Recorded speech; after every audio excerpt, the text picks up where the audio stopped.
Um, I talked to him yesterday actually, but we really didn't talk about football. Just catching up, talking about family. Just for me, with the Heisman talk and all the stuff that's going on, I just worry about myself and my teammates. I don't worry about all the outside stuff. That stuff's going to take care of itself.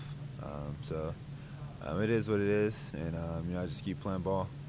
Are you a perfectionist? Yeah, I am. I want to be perfect, but it's kind of hard to do that, especially in this field and this sport. But I aim for perfection in everything I do. What's the level of frustration when something that would seem to you to be simple, does it ever cloud your judgment or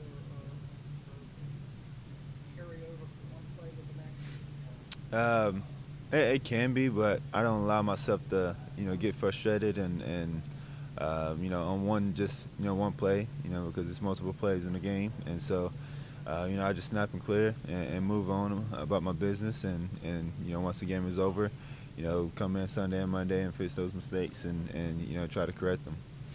What would it mean to you to get invited to New York City? It'll be an honor, just another step into where I want to be, and a goal that I want to achieve, and if it happens, then me and my family and coaching staff and teammates going to enjoy it and celebrate it. Not to not ask a loaded question. Any Heisman winners in the past that you really looked up to besides Cam? Um, Previous years, Marcus, last year, a guy that I looked at and watched, especially when I was hurt. Jameis Winston, the way he won, and then handle all the adversity and all the negativity he had, and RG3, Tim Tebow. Those are the guys that I really watched and had the chance to watch, win the Heisman. So. Are you more comfortable running the ball now than you were at the beginning of the season? I was comfortable at the beginning of the season too. It just, we had Wayne and a whole bunch of running backs at the time, and they just wanted me to, get in the field of the game. And at the beginning of the year, the first two games I only played, a half, so it wasn't no need for me to run the ball. It just depends on the situation of the game, and I'm comfortable now like I was, at the beginning of the year. You talk speed, so you seem like a little faster towards the end of the year. Have you noticed that maybe you are just a tad bit faster, but he's kind of reacting better maybe Uh, Not really. I guess you can say that, but I'm just having more opportunities of running the ball now, and depending on the game plan and what the coaching staff want me to do, and I'm just taking advantage of it, and Coach Basson and those guys down there just making sure we stay in shape and keeping our speed up, and staying strong, and making sure that we still be able to compete at an elite level at this time of year. Talk about the play where you broke out and you kind of lost the ball in your hand and the carpet got you. Talk about what happened. Um, Really, I just got out, stiff armed the guy, and once I did that, the ball hit my knee when it came up, and I kind of fumbled the ball a little bit, and I didn't know if someone was behind me, so I could have kept running, but I just fell to the ground and made sure I secured the ball, instead of try to keep on running and losing the ball and having another turnover. So I just secured the ball and just fell. Coach Scott said that you asked to run the ball yourself on third and one the other day. And that was the first time that you really went ahead and asked that. Do you feel more eager to run the ball in short yard situations now than in the past, or was that just a situational thing and you just took into account to win the game and thought that was the right call? It was just heat of the moment. I just want the ball in my hands, and I know Wayne was down, and of course we have other running backs, but at the time, I just want the ball, and that's the type of player I am. When it comes to crunch time, put the ball in my hands and let me make a decision. So, it was just one of those games that I wanted it, and they gave it to me. How would you describe Wayne's personality Off the field, it's quiet. It's a funny guy, laid back, and just a great guy to be around. He doesn't do anything negative. He always is cool with everyone, and is always smiling. What about on the field? Yeah, I mean he's the same way until the ball gets in his hands, and then he's Wayne Train and just running over people. So it's like a click that goes on in his brain and his body. Just he just runs hard. Dion and Sharon played with a lot more confidence and a little bit of big assets. Just how important have they been to the offense, not having Mike Williams and having those two guys step up the way they have? I knew those guys were going to step up. Just depending on the opportunity and the time being, and whenever that number is getting called, they make plays, and that's what they've been doing the past couple of weeks. And it's great to have those guys and know that I can rely on them. Has not having Mike forced you to spread the ball around a little bit more? Really, last game you really hit a lot of different targets. No, I'm not at all. If Mike was still playing, I'd still be spreading the ball around. Mike is just another guy that can contribute to this offense and another playmaker. So regardless of who's in and who's out, I'm still going to spread the ball, just find the open guy.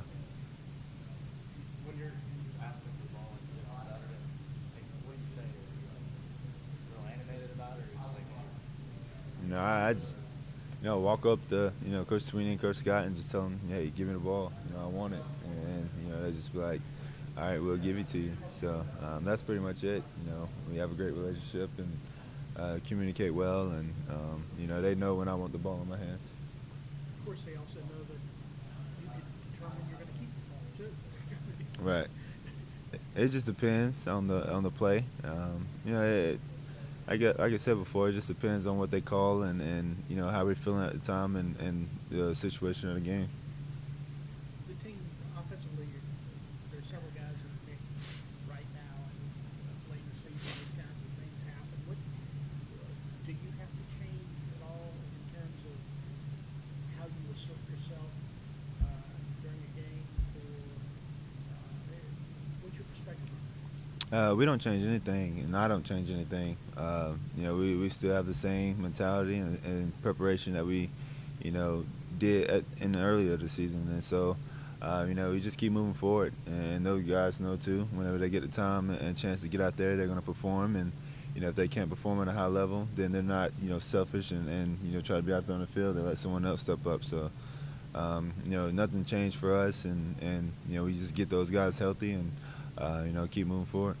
I asked Coach Scott earlier, other than your development and evolution this year, what would be the other best storyline of this offense this season for first 10 games? He said the offensive line. I don't think there's any doubt on that, but your feeling about it. I agree with him.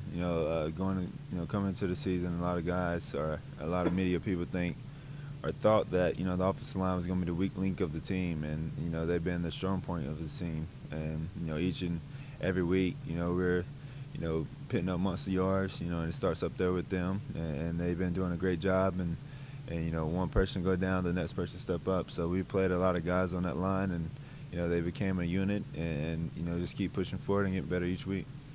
Yeah, and how it was assembled, just these 5 guys who are the starters, pretty good story of itself, because none of them were starters a year ago, and they all came from different directions to get there.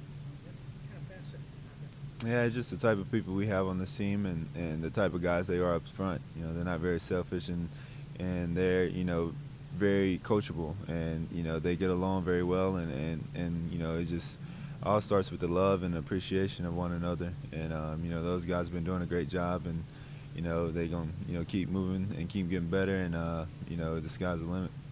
Thanks.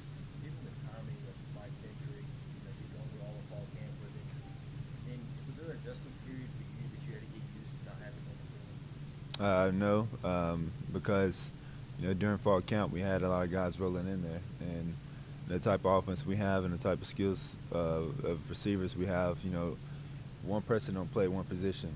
You can put Artavius Scott in the slot. You can put Sharon Peak at 9, Deion Kane at 2. Mike was playing slot some whenever he was, healthy. So, it just depends, on the situation and the timing, and the adjustment wasn't, bad. All the guys just, went in and started rolling. All good? Thank you.